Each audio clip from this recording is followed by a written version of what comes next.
होली में जल्दी से घरे आजा राजा, नहीं तो देवारा हमारा जाई माजा,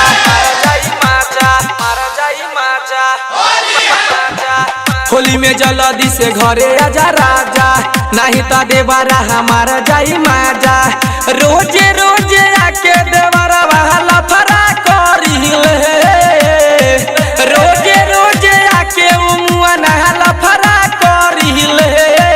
टाइम होली के देखे महीना फागुन बता के, टाइम होली के देखे रोजे देवर के महना करिले। महीना फागुन बता के रोजे देवर के महना करिले।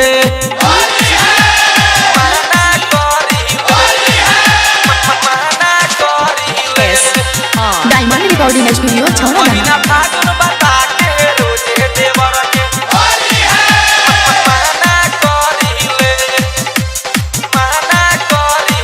बना राजा पचतही बहतू ले ली मजा हाथ माला बहतू। कहेला मुआ नहा बेटो नखे होत, कहिले बात राजा मानल न तू, मानल न तू, मानल न तू। ऐ बना राजा पचतही बहतू ले ली मजा हाथ माला बहतू। कहेला मुआ नहा बेटो नखे होत, कहिले बात राजा मानिल न तू। आजा न जल्दी से घरे देवर जी न खरा करिले, आजा न जल्दी से घरे देवर जी न खरा करिले। टाइम होली के देखे महीना फागुन बता के, टाइम होली के देखे रोजे देवर के महना करिले। टाइम होली के देखे रोजे देवर के महना करिले।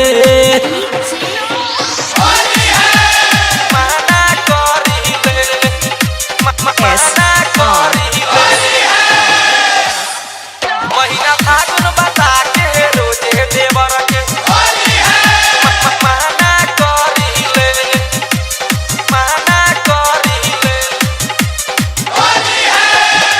राइटर मनीष के समझबलो पर बुझता नहीं उ बतिया हो। क्या कही राजा रमजिया के खेला कदेला सूरज दूरा गतिया हो, गतिया हो, गतिया हो।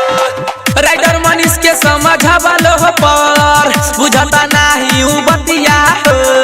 क्या कही राजा रमजिया के खेला कदेला सूरज दूरा गतिया हो।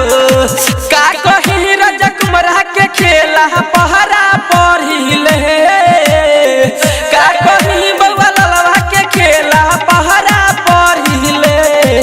टाइम होली के देखे महीना फागुन बता के, टाइम होली के देखे रोजे देवर के महना करिले। टाइम होली के देखे रोजे देवर के महना करिले। डायमंड रिकॉर्डिंग स्टूडियो छौड़ा दाना।